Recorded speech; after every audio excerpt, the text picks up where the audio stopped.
Welcome to 10 minute English. Increase મતલબ કે વધારવું. વધારવાને ઇંગ્લિશમાં ઇન્ક્રીઝ કહેવામાં આવે છે. કોઈ વસ્તુને વધુ બનાવવી અથવા વધારવી એટલે કે ઇન્ક્રીઝ.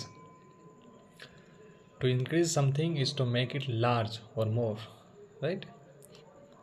ફોર એક્ઝામ્પલ, હવે આ શબ્દનો ઉપયોગ આપણે એક ઇંગ્લિશ સેન્ટેન્સમાં કરવો છે.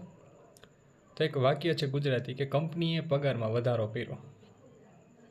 કંપનીએ પગારમાં વધારો કર્યો. અને ઇંગ્લિશમાં આવી રીતથી આ શબ્દનો ઉપયોગ કરીને કહી શકાય, the company increase the salary. The company increased the salary. શું કર્યું કંપનીએ? પગારમાં વધારો કર્યો. સેલરી એટલે કે પગાર, ઇન્ક્રીઝ એટલે કે વધારવું, અને કંપની એટલે કે આપણે કંપની જે હોય છે તે, રાઈટ? તો ઇન્ક્રીઝ મતલબ કે વધારવું, રાઈટ? કંપનીએ પગારમાં વધારો કર્યો. The company increase the salary. Lord. Lord આમ તો પ્રાચીન સમયમાં વપરાતો શબ્દ છે. જમીનદાર, સ્વામી. સ્વામી આપણે કહીએ કે કોઈ ખૂબ જ મોટી જમીન હોય, રાજા હોય. રાજા માટે પણ લોર્ડ વપરાય છે. આપણે એમ કહીએ ને કે આ રાજ્યના આ વિસ્તારના સ્વામી છે તે તો એમ. તો એ રીતથી પ્રાચીન સમયમાં શહેરનો શાસકને લોર્ડ કહેવાતું, રાઈટ? લોંગ ગો જુઓ શું કહે છે, ઘણા સમય પહેલાં lord was a man in a charge of a town, કે જેની અંદર શહેરનું શાસન થતું હોય એને સ્વામી કહેવાય, એને લોર્ડ કહેવાય, એને જમીનદાર કહેવાય.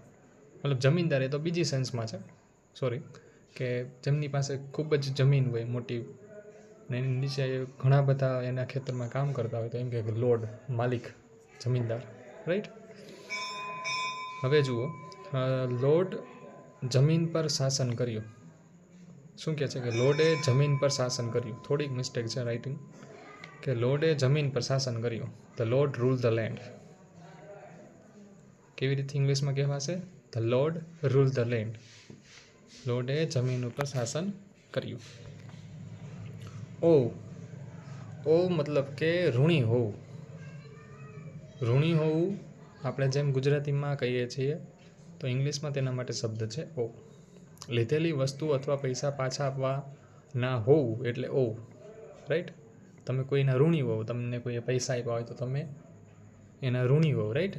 કોઈ વસ્તુ આપી હોય તોય તમે એના ઋણી હોવ, રાઈટ? તો એટલે તમે એમ કહો કે એનું મારા પર ઋણ છે, એમ, આઈ ઓ હિમ, રાઈટ? હવે જુઓ, આનો પણ આપણે ઇંગ્લિશમાં શબ્દનો પ્રયોગ કરશું એક સેન્ટેન્સ બનાવીને. મને તેને થોડા પૈસા આપવાના છે. મારે તેને થોડા પૈસા આપવાના છે. તો શું? આઈ ઓ હર સમ મની. આઈ ઓ હર સમ મની, રાઈટ? પોઝિશન એટલે કે સ્થિતિ, સ્થાન. કોઈ વસ્તુ કેવી રીતથી રાખવામાં આવી છે તે પોઝિશન કહેવાય. Position is the way something is placed. કોઈ વસ્તુ કઈ રીતથી મૂકવામાં આવી છે ને પોઝિશન કહેવાય. ખુરશી સારી સ્થિતિમાં રાખેલી છે. આ ગુજરાતી વાક્ય છે, અને ઇંગ્લિશમાં કહીએ તો ખુરશી સારી સ્થિતિમાં રાખેલી છે. The chair is in a good position. The chair, ખુરશી, is in a good position. સારી સ્થિતિમાં રાખેલી છે. રેઝ મતલબ કે ઊંચું કરવું. રેઝનો અર્થ થાય છે ઊંચું કરવું. કોઈ વસ્તુને ઉપર ઊંચું કરવું એટલે કે રેઝ. કોઈ વસ્તુને ઉપર ઊંચું કરવું એટલે કે raise. To raise something is to lift it up. For example, તેણે વર્ગમાં હાથ ઊંચો કર્યો. તો she raised her hand in a class. She raised her hand in class. તેણે વર્ગમાં હાથ ઊંચો કર્યો. રિસ્પોન્સિબલ મતલબ કે જવાબદાર. જે વ્યક્તિ યોગ્ય કાર્ય કરે તે રિસ્પોન્સિબલ કહેવાય. આપણે એમ કહેવાય ને કે જવાબદારી આમને સોંપો, એક રિસ્પોન્સિબલ પર્સન છે. અથવા તો ઘણા પેરેન્ટ્સ એમના છોકરાઓને કહેતા હોય કે હવે તમે થોડાક રિસ્પોન્સિબલ થાવ, એમ જવાબદાર થાવ, તમારી પાછળ અમે બધાય છીએ, એમ, રાઈટ? કે થોડીક જવાબદારી લ્યો, એમ, બી રિસ્પોન્સિબલ. તો જે વ્યક્તિ યોગ્ય કાર્ય કરે, વ્યવસ્થિત ડિસિઝન લે, એને રિસ્પોન્સિબલ વ્યક્તિ કહેવાય. If a person is responsible, they do the right things. બધું વ્યવસ્થિત કરે તો એને રિસ્પોન્સિબલ વ્યક્તિ કહેવાય. તે તેના પરિવાર માટે જવાબદાર છે.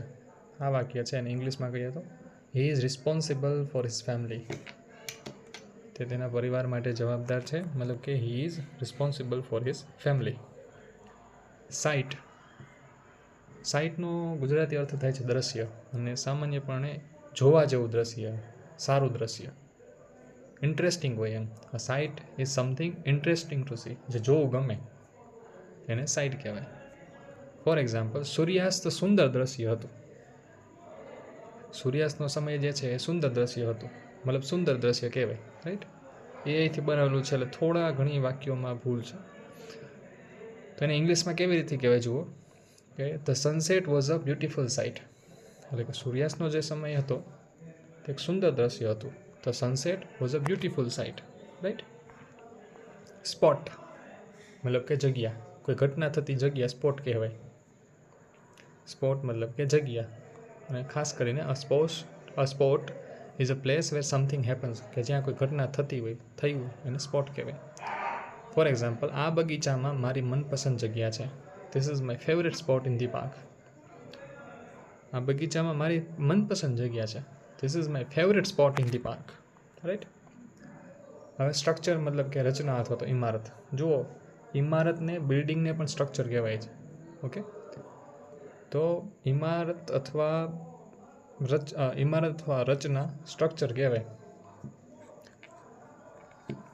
For example, a structure is a building. જો એવું કહે છે કે બિલ્ડિંગ હોય અને અથવા તો કોઈ પણ એક રચના હોય, તો એના માટે ઇંગ્લિશમાં સ્ટ્રક્ચર શબ્દ વપરાય છે.